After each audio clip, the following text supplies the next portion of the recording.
Welcome, if you dare, to the Dark Knight story.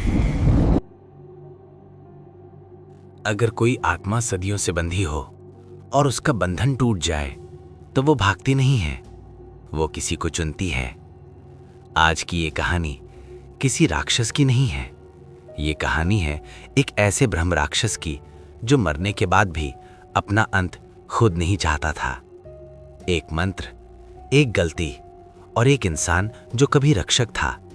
आज आप जो सुनने जा रहे हैं वो कहानी नहीं है, वो चेतावनी है। दोस्तों, कहानी को अंत तक सुनिए।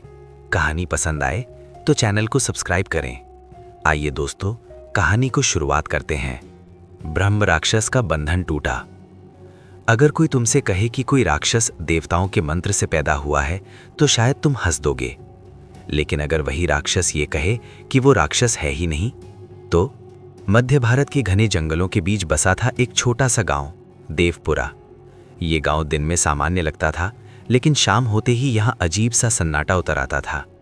ऐसा लगता मानो सूरज ढलता नहीं बल्कि डर के मारे भाग जाता हो। गांव के बाहर एक पुराना शिव मंदिर था।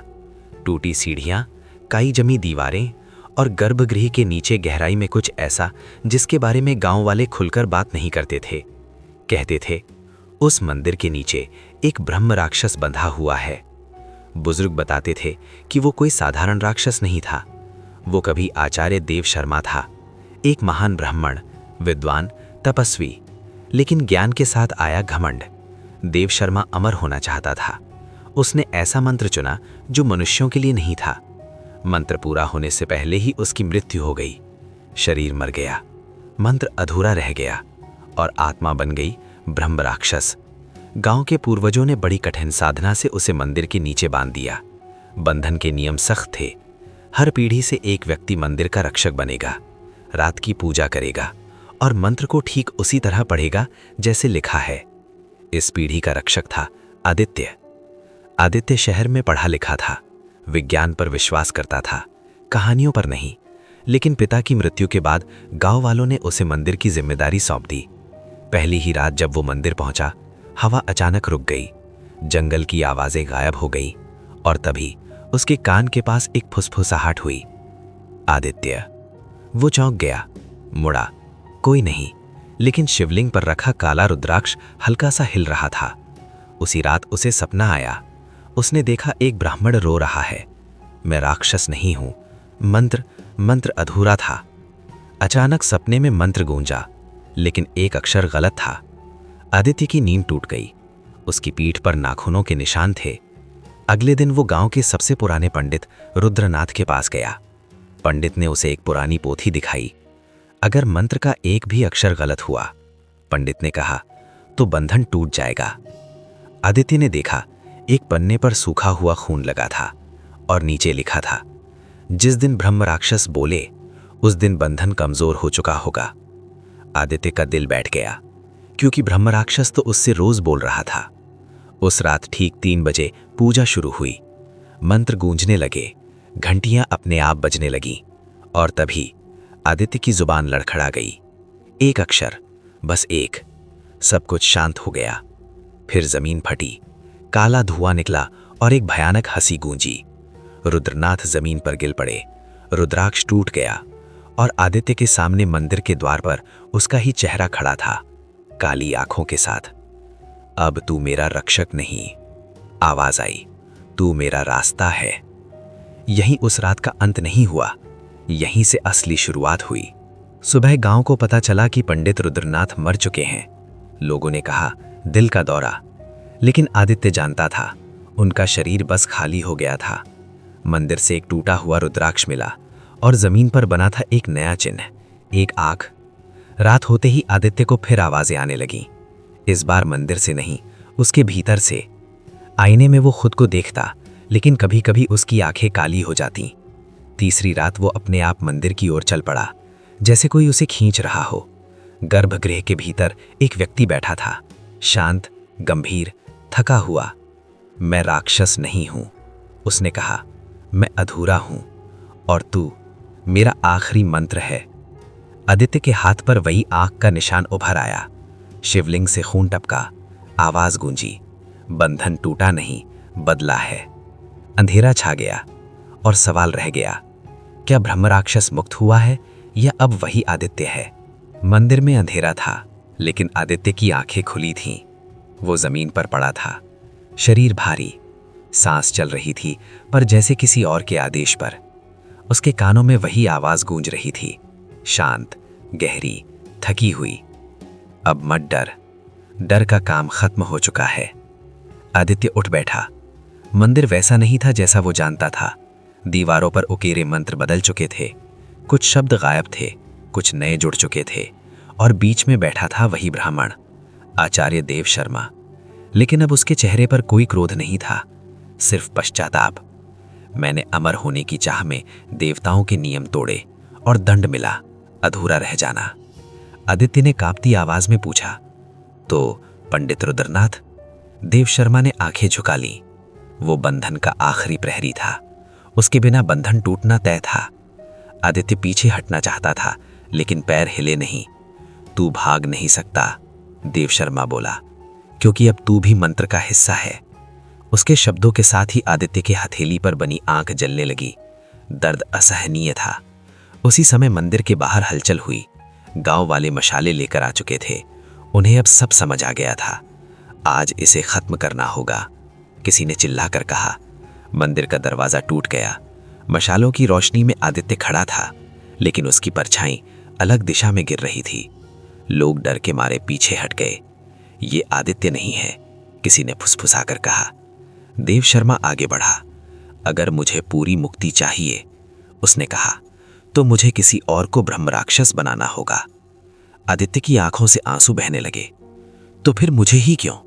देव शर्मा ने पहली बार मुस्कुराया। क्योंकि तू डरता नहीं था। उसने अंतिम मंत्र बोलना शुरू किया। मंदिर कांप उठा, शिवलिंग फटने लगा, हवा चीखने लगी। लेकिन तभी आदित्य ने भी बोलना शुरू किया, वही मंत्र, पर इस बार सही अक्षरों के साथ। देव शर्मा की आंखें फैल गई। तू जानता कैसे है? आदित्य की आवाज अब स्थिर थी, क्योंकि मंत्र अब मेरा है। एक तेज प्रकाश फैला। देव शर्मा की आकृति टूटने लगी। उसकी आवाज दर्द से भर गई।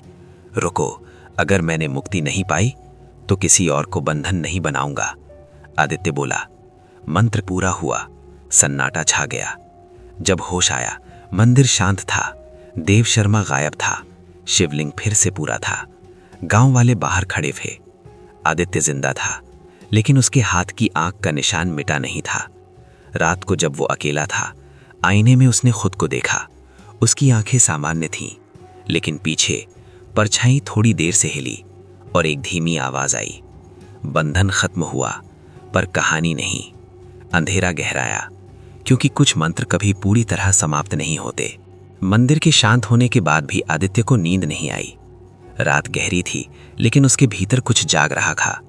हाथ पर बनी आंख अब जलती नहीं थी, पर कभी कभी धड़कती जरूर थी, जैसे किसी और की नब्ज उसके शरीर में चल रही हो। अगली सुबह वो गांव छोड़ना चाहता था। सब खत्म हो चुका था, यही वो मानना चाहता था। लेकिन जैसे ही उसने गांव की सीमा पार की, तेज सिरदर्द उठा। आंखों के सामने अंधेरा छा गया, और उसी अंधेरे में उसे दूसरे चेहरे दिखने लगे। वे चेहरे अलग अलग समयों के थे। किसी ने जनेऊ पहना था, किसी के शरीर पर राख लिपटी थी, किसी की आंखें उसी तरह काली थीं जैसी उसने मंदिर में देखी थीं। एक आवाज गूंजी, हम सब रक्षक थे और अंत में वाहक। आदित्य घुटनों के बल बैठ गया। उसे समझ आ गया, देव शर्मा अकेला ब्रह्म राक्षस नहीं था। उसी दिन वो गांव के सबसे पुराने खंडहर पहुंचा, वो जगह जिसे लोग भूला हुआ मठ कहते थे।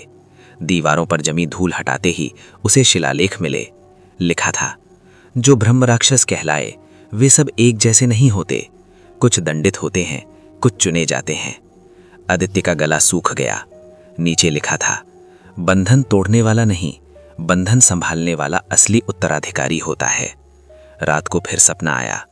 इस बार देव शर्मा नहीं था, एक और व्यक्ति सामने था। युवक, शांत, परिचित सा। मैं पहला था जिसने सही मंत्र पढ़ा। तो फिर आप ब्रह्म राक्षस कैसे बने? आदित्य ने पूछा। युवक मुस्कुराया, क्योंकि देवताओं को रक्षक नहीं चाहिए थे, उन्हें याद रखने वाले चाहिए थे।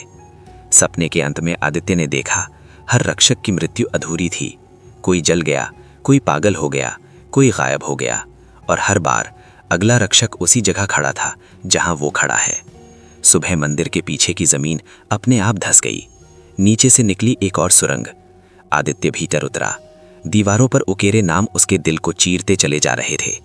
सबसे ऊपर आचार्य देव शर्मा, और सबसे नीचे अभी अभी उभरा हुआ आदित्य। उसी पल आवाज आई, विरासत शुरू हो चुकी है। आदित्य ने पहली बार डर के बजाय एक और भावना महसूस की, जिम्मेदारी। उसने समझ लिया, अगर वो भागा तो बंधन टूटेगा और कुछ और बाहर आएगा।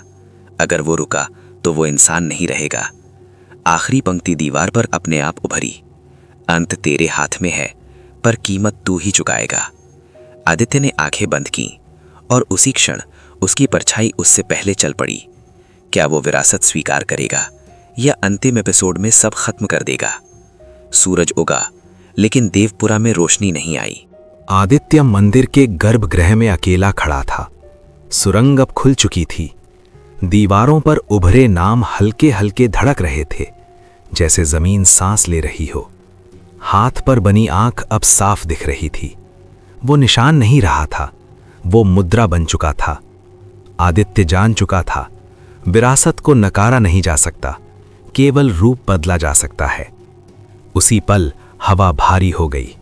एक एक कर परछाइयां निकलने लगीं। वे सब रक्षक जो समय में खो गए थे।